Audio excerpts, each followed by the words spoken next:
Bonjour à tous. Alors, on va attaquer ce cours de desk sur les bases de l'arthroscopie du genou. Ce sera la combinaison de trois cours, deux faits par moi, un fait par Corentin Pangot, qui est assistant à Lyon, mais qui est en intérim, qui va revenir être assistant chez nous et qui a fait un super topo sur les bases des ménisectomies, qui, adjointe à ce cours sur les voies d'abord arthroscopiques et à mon cours sur les basiques du LCA, sera le point zéro de votre découverte de l'arthroscopie. Alors, comment on fait une arthroscopie pour commencer? L'installation est variable selon les équipes, hein. Il y a plusieurs techniques en fonction de comment on va positionner le malade. D'une façon générale, rappelez-vous que l'arthroscopie se fait encore le plus souvent avec un garrot pneumatique mis le plus possible à la racine de la cuisse, une cale latérale qui permet de faire du valgus varus en butant sur cette cale qui vient buter contre le garrot. Donc, cette cale doit être mise également à la racine de la cuisse. Un boudin distal pour permettre d'avoir la jambe en flexion sans la tenir, ce qui permet de limiter les gestes de déplacement et de tenue de la jambe lorsqu'elle est en flexion. Il faut anticiper que, surtout si on fait du LCA, ce boudin doit permettre d'avoir une jambe à 90 en position spontanée et une jambe à 100-120 degrés, c'est-à-dire en hyperflexion, si ce sont les orteils qui viennent buter au bout de la cale, comme vous avez sur cette image à gauche, et non le talon. Si c'est les orteils qui arrivent au bout, on aura un peu plus de flexion, et ça, c'est important pour faire des visées in-out, et on en parlera à la fin de ce cours. Enfin, deux grandes courants de façon de faire. Jambes pendantes avec cette cale mise jambes en suspension, ou jambes posées sur la table. Moi, je suis plutôt fan de la jambe posée sur la table. J'ai toujours eu un peu eu des inquiétudes sur les fautes d'asepsie sur les installations jambes pendantes, même si en arthroscopie, ça n'a pas un impact majeur puisque les infections, même si je touche du bois, sont assez rares. Les voies d'abord arthroscopiques antérieures les plus classiques sont celles-ci. Vous en avez quatre. Les voies d'abord supérieures, antéro-latérales, antéro-médiales, et inférieures, antéro-latérales, antéro-médiales. Elles ont toutes leurs avantages et leurs inconvénients. Moi, j'utilise très régulièrement des voies plutôt hautes. C'est des voies de base du ligament croisé antérieur, qui permettent une exploration surtout de l'espace sous-quadricipital. La bonne solution pour être bien partout, c'est d'avoir une voie, et surtout la voie antérolatérale, qui est le plus haut possible, quasiment dans le tendon rotulien, et on doit toucher la patella en rentrant sa lame vers le haut. On vient chercher l'échancrure avec sa lame de 11, et on doit être suffisamment haut en antéro-externe et suffisamment médial, quasiment contre le tendon rotulien, pour avoir un jour frisant sur le LCA et toujours être bien. Si vous faites du ménisque, vous pouvez descendre un petit peu cette voie, qu'elle ne soit pas si haute, pour passer facilement dans l'espace fémorotibial interne ou fémorotibial externe. Mais encore une fois, la voie la plus classique et celle que vous verrez utiliser dans le service, c'est la voie haute antérolatérale, avec une incision qui est au contact de la patella et au contact du tendon rotulien. La voie médiale, moi, je la fais systématiquement à l'aiguille, malgré le nombre d'arthroscopies que je fais dans l'année. Je trouve que c'est quand même un gage de sécurité. Cette aiguille doit rentrer, et on va voir les images, de façon tangente au ménisque sans le toucher. Et moi, je fais des incisions horizontales pour limiter l'impact des sections du nerf saphène interne. Mais encore une fois, ça se discute puisque c'est des affections assez rares. Voilà ce que ça va donner sur un patient genou fléchi champé.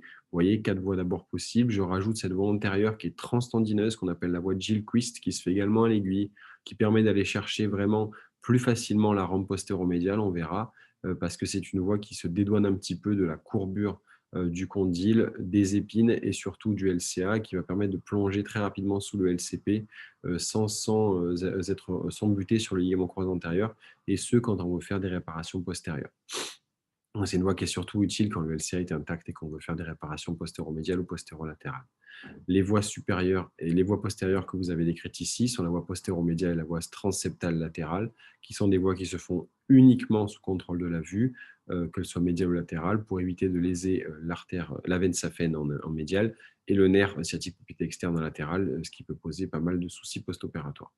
Là, vous avez un classique, un abord arthroscopique, donc je suis en voie latérale, je regarde mon aiguille arriver.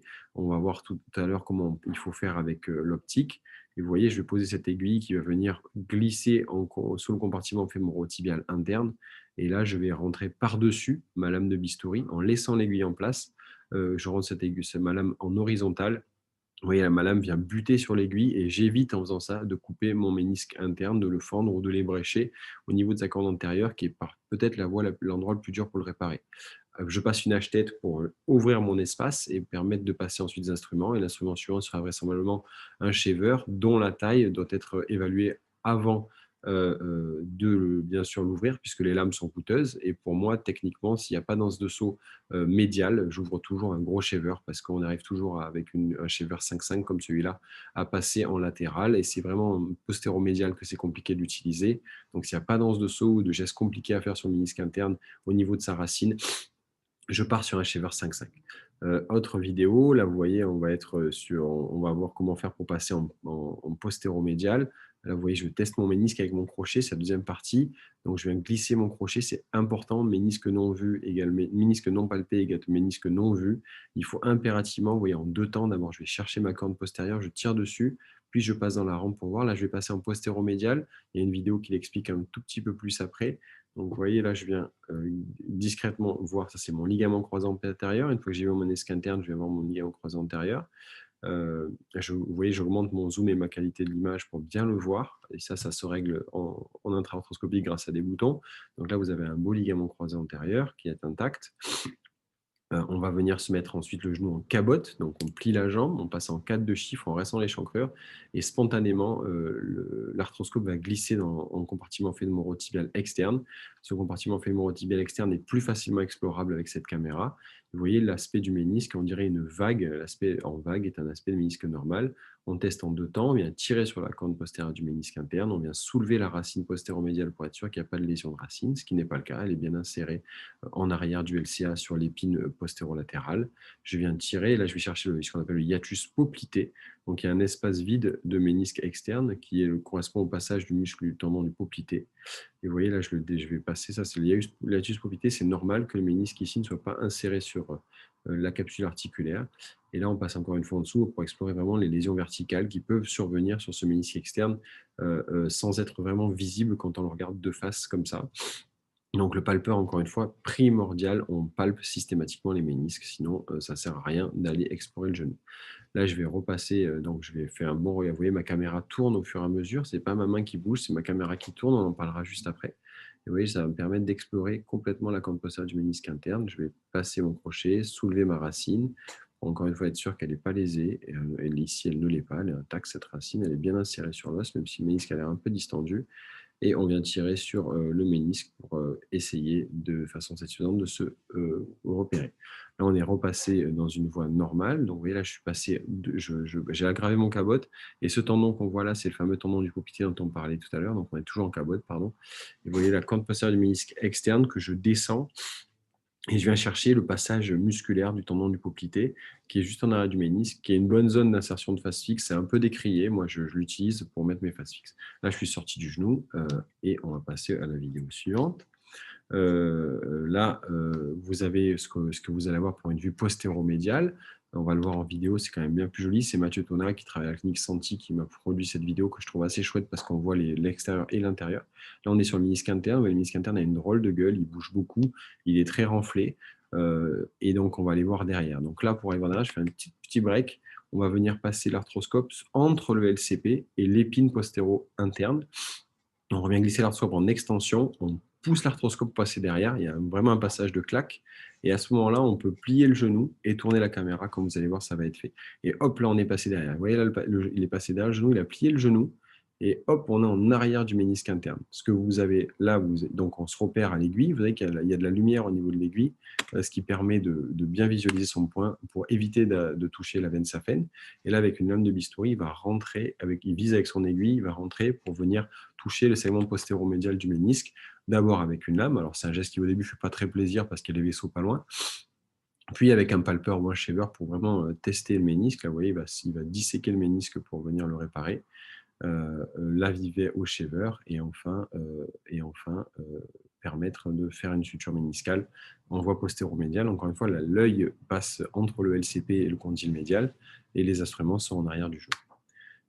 Ça sert surtout pour ce qu'on appelle les rampes lésions. Là, vous avez un bel exemple, la même vue que tout à l'heure. Là, j'ai un gros crochet qui permet, enfin une grosse pince basket qui permet de rentrer, vous allez voir, dans ce qu'on appelle une rampe lésion, qui est une lésion postéromédiale très fréquemment associé au LCA. C'est un peu la lésion du moment qu'on doit suturer au crochet par derrière, ce qui n'est jamais très simple au début de son expérience. Euh, La voie interpendiculière de Gilchrist, on l'a dit, ça permet de passer en arrière, de faire ce genre de choses, de passer en postéro-médial sur les genoux très serrés. Je ne pense pas que ce soit l'objectif de ce cours, de vous parler des choses compliquées. Restons simples, ça arrive et c'est assez simple à réaliser. Ça va permettre d'aller en arrière. Alors, il y a d'autres options, c'est d'utiliser les voies postéromédiales et postérolatérales. Alors là, on est sur du niveau 2. Hein. On l'utilise surtout pour le LCP, pour les ménisques postérieurs et pour le poplité, même si c'est encore plus compliqué. Deux options, vous pouvez faire deux voies instrumentales postérieures pour d'avoir et la caméra et les instruments. Ça vous permettra d'accéder plus facilement à cette zone, au LCP et à la rampe postéromédiale. Mais vous pouvez aussi faire ce qu'on appelle des voies transseptales, dont on va voir l'intérêt que je préfère personnellement. On va voir là, c'est la même lésion, donc c'est une rampe lésion postéromédiale. L'une vue par la voie d'abord que je vous ai montrée où on passe sous le condyle, l'autre vue par derrière, c'est-à-dire que l'arthroscope est rentré là où il y avait l'aiguille et la lame il y a quelques instants. Et là, on voit bien la différence de gabarit de cette lésion. Là, vous avez comment ça se passe pour faire un abord postéro transseptal.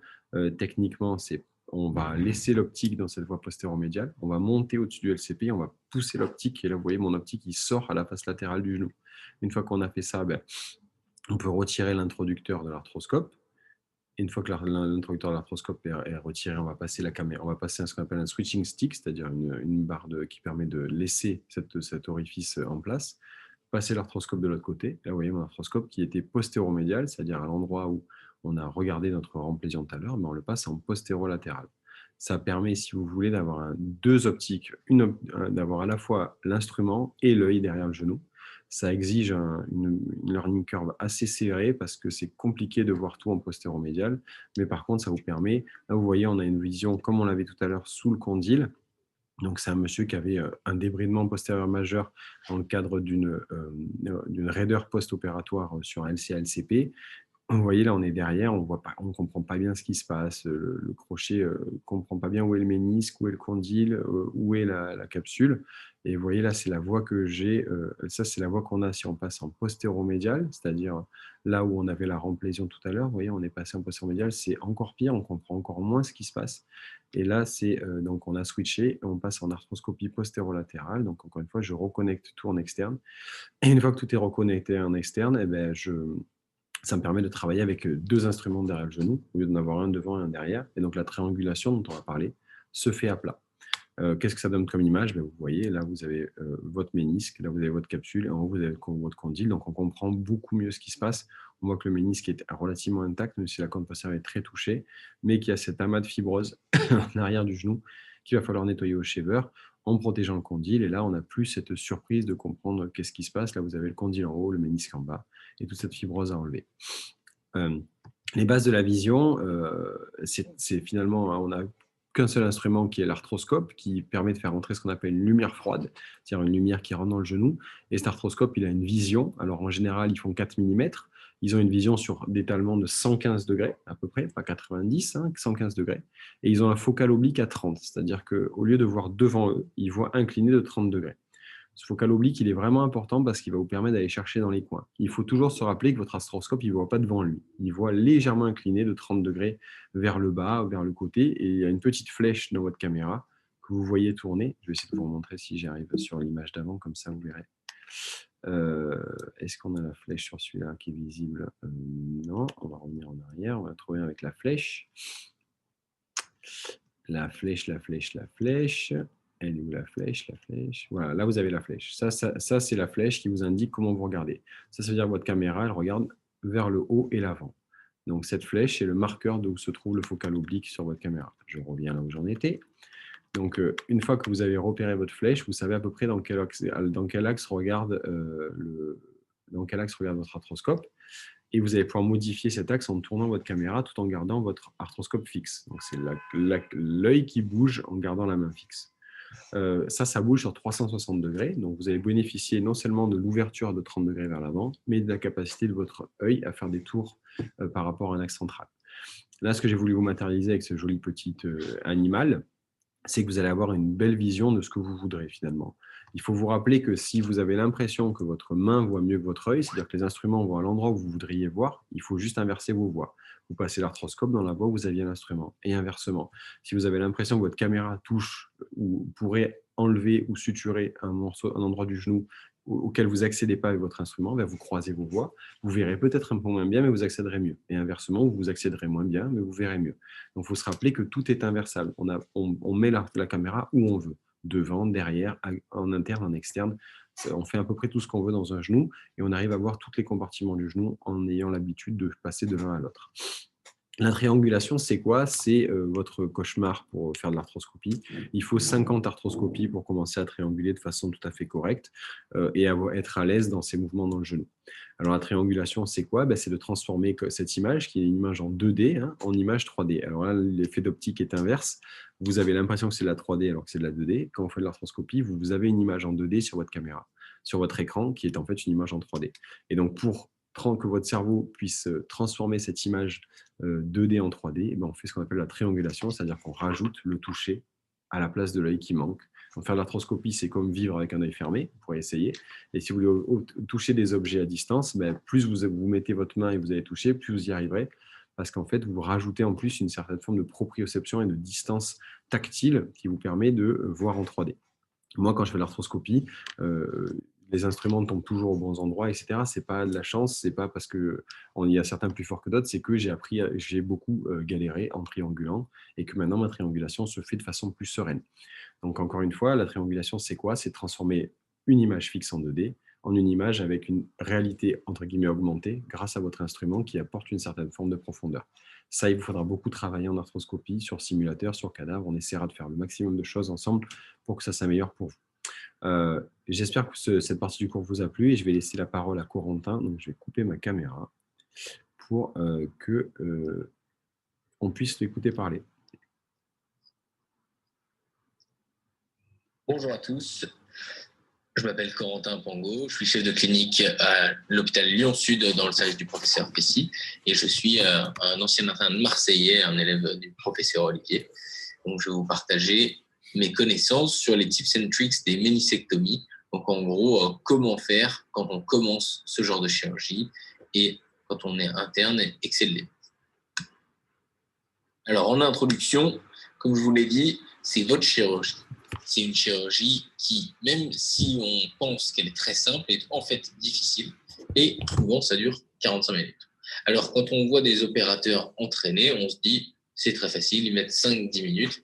Et donc, moi, je vais pouvoir faire exactement pareil et ça va très bien se passer. En fait, ça demande pas mal d'expérience. Et pour se repérer correctement dans le genou et réaliser le geste qu'on veut réaliser, il y a pas mal de choses à connaître. Et moi, ce que je vais vous présenter, c'est ces trucs et astuces pour faciliter les gestes, en tout cas dans le début de votre pratique. Alors, je vous ai remis en introduction Save the meniscus. Je pense que maintenant tout le monde a déjà entendu cette phrase. C'est le consensus de l'ESCA qui a mis en évidence qu'il était important de garder un maximum de capital méniscal. Et actuellement, on essaye de réparer un maximum les lésions méniscales ou de ne pas traiter chirurgicalement, de traiter médicalement. Dans certains cas, ça ne va pas suffire et il y a encore quelques indications de ménisectomie. Alors voilà les indications restantes, donc la green light pour faire une ménisectomie. Dans les lésions traumatiques, il va y avoir les languettes méniscales, donc des languettes qu'on ne peut pas réparer, et les échecs de réparation. Par exemple, un patient qui a eu une anse de saut avec une tentative de réparation et une récidive de l'anse de saut, il va y avoir une indication de ménisectomie. Pour les lésions dégénératives, donc c'est ce que vous retrouvez dans le consensus de l'ESCA, l'échec du traitement médical et l'absence d'arthrose sous-jacente sont une indication de ménisectomie, en sachant que la ménisectomie augmente considérablement le risque d'arthrose, en particulier sur le ménisque externe, et que ça va être préjudiciable à moyen terme pour le patient. Alors, la première chose, c'est planifier. Alors, cette phrase, if you fail to plan, you plan to fail, elle est de Benjamin Franklin, reprise par le professeur Parat à l'Effort à Vienne. Ça permet de se souvenir qu'avant toute chirurgie, mais que ce soit les ménisques ou autre chirurgie, il faut savoir où on va et qu'est-ce qu'on va faire.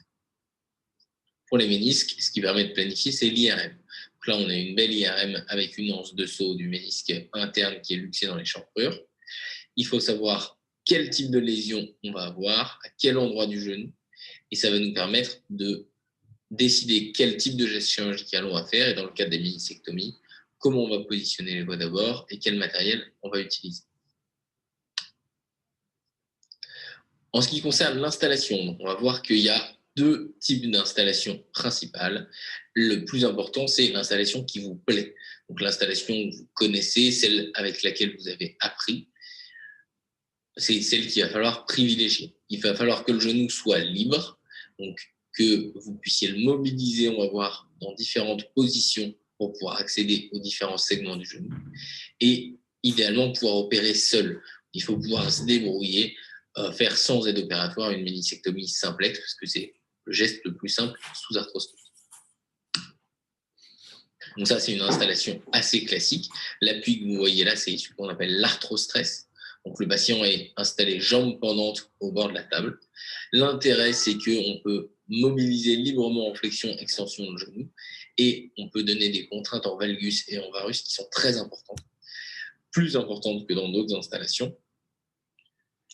Pour installer en position de cabote ou en rotation, ça va être un petit peu plus compliqué. L'autre installation, alors c'est celle qu'on privilégie dans le service à Marseille, c'est une cale latérale, garrot en racine de cuisse et une barre à genoux, donc une cale distale. Et le genou est fixé à 90 degrés et ça va permettre de le mobiliser pendant la chirurgie, en particulier de mettre du valgus grâce à la cale latérale et faire varier les différentes positions pour pouvoir opérer les différents segments du genou. Alors ça, c'est le premier type. Le premier type, c'est le marchepied. Quand on opère dans cette position-là, il va falloir caler le pied sur la cuisse de l'opérateur. C'est une position qui peut être assez inconfortable, surtout quand on passe 45 minutes à opérer un ménisque. Alors, ce marchepied, en général, c'est un truc qui est planqué chez les anesthésistes. Si vous cherchez bien, vous allez le trouver. Moi, je vous conseille de vous mettre ça pas loin et ça augmente grandement le confort de l'opérateur, puis surtout l'endurance pendant l'intervention, qui plus est quand au départ, c'est un petit peu long. Ça, comme on l'a dit, ça va vous permettre de faire varier le niveau de flexion et d'adapter en fonction de où vous voulez aller avec votre scope. Alors voilà les différentes positions que vous pouvez utiliser en fonction des compartiments que vous voulez explorer. À 90 degrés, vous serez idéal pour travailler dans l'échancrure, donc c'est plutôt la position qu'on utilisera pour les ligamentoplasties ou en tout cas pour le début de l'intervention, on va en reparler. À 30 degrés de flexion avec du valgus, vous serez bien pour explorer le compartiment fémorotibial médial, en particulier les segments moyens et antérieurs du compartiment fémorotibial médial. Et en extension et valgus, vous serez mieux pour explorer le compartiment fémorotibial médial, en particulier la corne postérieure. En position de cabote, vous pourrez explorer le ménisque latéral avec un compartiment latéral qui va s'ouvrir très facilement. Alors, on va parler un peu maintenant de matériel. Le matériel, c'est très important. On va voir ce qui est nécessaire d'avoir et ce qui peut apporter un petit confort chirurgical en plus. Donc, voilà ce qui est non négociable.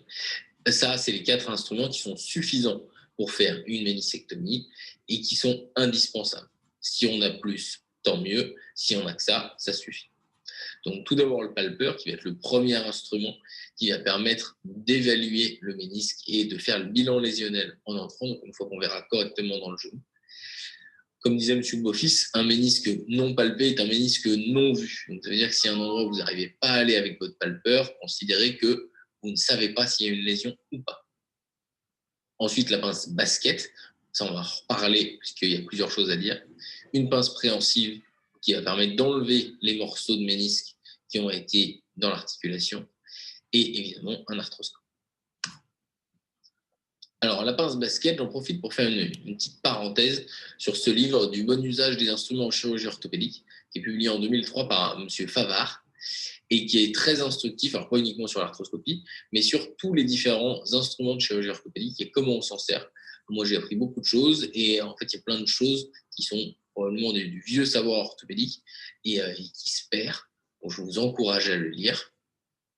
La pince basket, donc vous en voyez une bien zoomée là sur l'image, c'est une pince qui est coupante, qui va permettre de retirer des morceaux de ménisque et qui va être actionnée à l'aide d'une seule main. Ce qui est important quand on utilise la pince basket, et pour l'utiliser correctement, c'est de ne pas la retirer. Elle coupe spontanément le ménisque. Donc, une fois que vous l'enfoncez et que vous faites clac, que vous enlevez un morceau de ménisque, il faut garder la pince enfoncée, la rouvrir et remanger du ménisque. Et c'est comme ça qu'on est efficace en se servant de la pince. Sinon, on n'enlève rien du tout et on y passe des heures. Sur le bas de l'image, vous pouvez voir qu'il y a différents types de pinces basket. Alors, la classique, c'est celle que vous avez en haut. Et ensuite, vous avez des pinces plus ou moins courbes qui tournent à gauche et à droite. Ça va vous améliorer l'efficacité et le confort chirurgical. D'avoir au moins 2 ou 3 pinces différentes, ça vous permet d'accéder à des segments différents du ménisque et à enlever la partie qui vous intéresse de manière beaucoup plus simple. Maintenant, le petit couteau de shaver. Alors, classiquement, quand on opère des genoux, on prend un couteau de 5,5.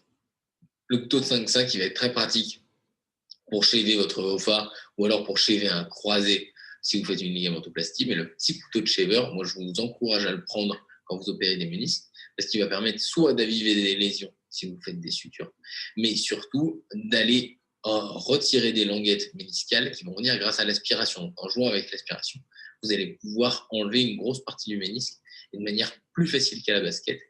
Et une fois, si vous avez utilisé la basket, que vous avez retiré le morceau de ménisque, là, il va vous permettre de régulariser le bord méniscal restant. Donc, on va parler maintenant des voies d'abord. Les voies d'abord, les classiques, toujours une antéromédiale, une antérolatérale. On voit dessiner la voie de Gilquist, on va en reparler dans les diapos suivantes.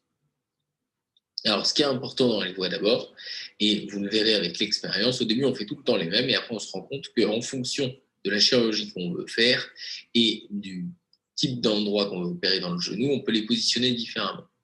Plus vous allez les positionner proches du tendon rotulien, plus vous allez être confortable pour travailler dans les chancrures, et plus vous allez les éloigner, plus ce sera facile pour trianguler, en particulier dans les compartiments médiaux et latéraux. Même chose, plus vous faites des voies ascendantes proches de la rotule, plus c'est facile pour les chancrures, et plus vos voies sont basses, proches du plateau tibial ou du bord supérieur des ménisques, parce qu'évidemment on évite de passer à travers les ménisques, plus vous aurez accès facilement aux compartiments latéraux et médiaux sans buter sur les condyles. Donc, vous voyez cette coupe du genou vue d'avion. Je pense que c'est quelque chose qu'il faut avoir à l'idée quand on fait ses voies d'abord. Et en fonction du segment où vous voulez explorer, adapter la position de votre voie d'abord. Les tips à connaître, c'est n'hésitez pas à passer par derrière, donc à faire des voies postérieures. Alors, plutôt postéromédial, c'est quand même plus facile que postéro-latéral, mais les deux sont possibles. Et dans la prochaine slide, je vous expliquerai comment faire une voie postéromédiale. Faire 3 voies d'abord, il ne faut pas hésiter. Donc, ça peut être cette voie postéromédiale ou une voie de Gilquist, donc la voie qui passe à travers le tendon rotulien. Il y a un ensemble de gestes que vous pourrez faire avec quelqu'un qui vous tient la caméra et vous qui tenez 2 instruments, soit pour les sutures, soit pour les méniscectomies. Par exemple, avec une pince qui va permettre de tirer sur le ménisque et une pince basket en plus. Donc, quand vous avez du mal à vous exposer, n'hésitez pas à utiliser 3 voies d'abord. Gérer la hauteur et la latéralité, c'est ce que je vous ai dit sur la photo précédente.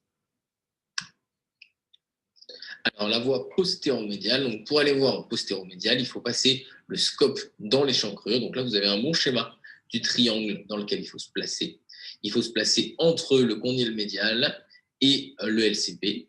Et on va glisser dans ce triangle pour arriver à l'arrière du genou. À ce moment-là, on est à 90 degrés de flexion. On fait un repérage à l'aiguille de l'endroit où on veut faire notre voie d'abord. Et une fois qu'on voit l'aiguille, on utilise le bistouri en glissant sur l'aiguille pour se retrouver. L'intérêt de faire ces voies d'abord là, ça va être soit pour explorer donc, avec votre scope, soit pour utiliser un instrument, si vous avez une languette méniscale postérieure que vous pouvez récupérer à la basket ou au chef.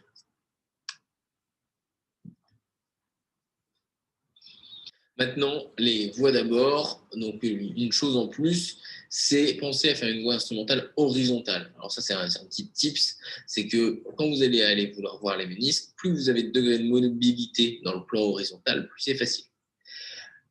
Si vous avez une voie verticale, vous êtes plus limité. En faisant une voie instrumentale horizontale, vous gagnez quelques degrés de mobilité en plus.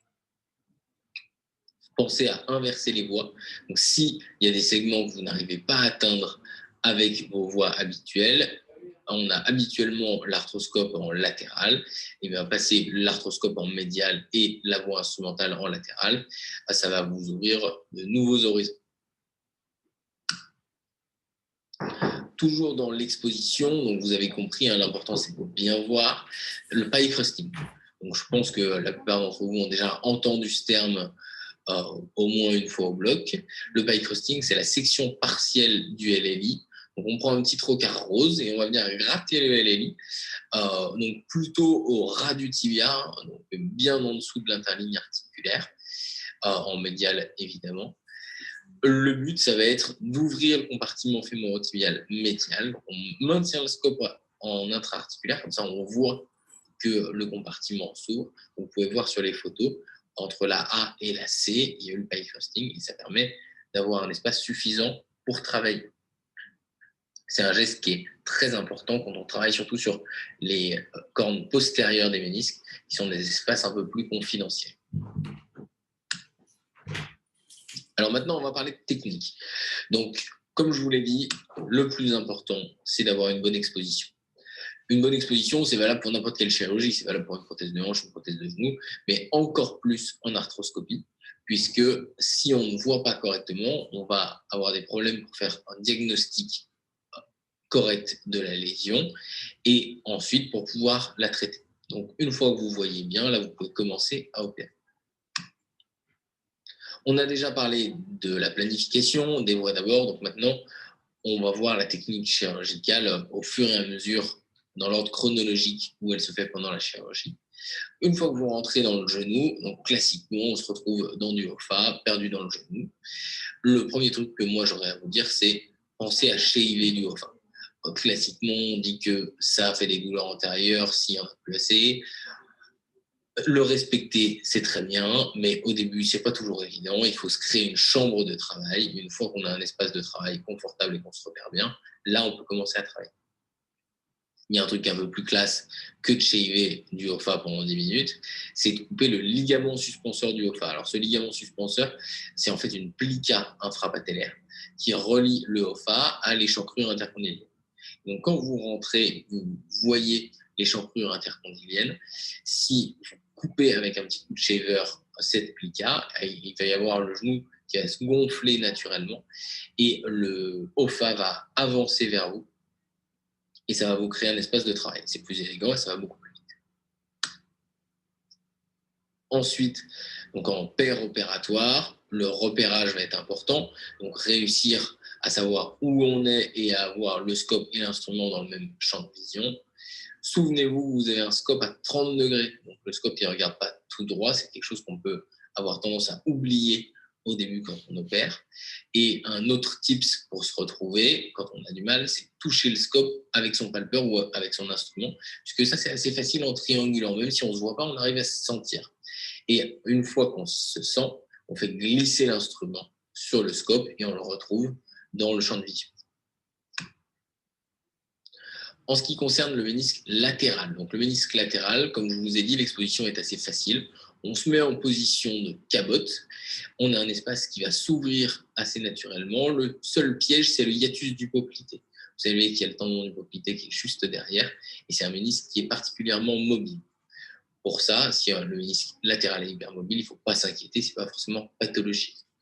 Nota bene, on peut utiliser le tendon du poplité pour mettre des ancres quand on fait des réparations méniscales, c'est un très bon point d'ancrage. Ensuite, le ménisque médial. Donc là, vous avez une anse de saut vue du ciel. Ça, c'est un tips particulier aux anses de saut. C'est que si vous coupez la corne antérieure d'une anse de saut avant la corne postérieure, elle va partir en arrière à cause du courant. Elle va se retrouver dans l'espace postérieur et ça va vous compliquer largement la chirurgie. vous allez devoir faire une voie d'abord postérieure que vous ne savez pas forcément faire pour aller récupérer ce morceau et donc ça dure beaucoup plus longtemps. Alors que si on coupe d'abord la corne postérieure, puis la corne antérieure, on va pouvoir retirer le fragment de l'anse de saut et ça va aller très rapidement. Même chose quand on opère un ménisque médial, pensez à se faire aider. Si votre aide opératoire peut appuyer sur le mur méniscal par l'extérieur du genou, ça va vous permettre d'avoir une meilleure visibilité du ménisque et un geste qui sera plus facilement réalisé. Enfin, les finitions. Donc, quand vous avez fini d'enlever le morceau qui vous intéressait, vérifiez bien que vous n'en avez pas oublié un peu. Donc, ça veut dire contrôler au palpeur, qu'il n'y ait pas une languette.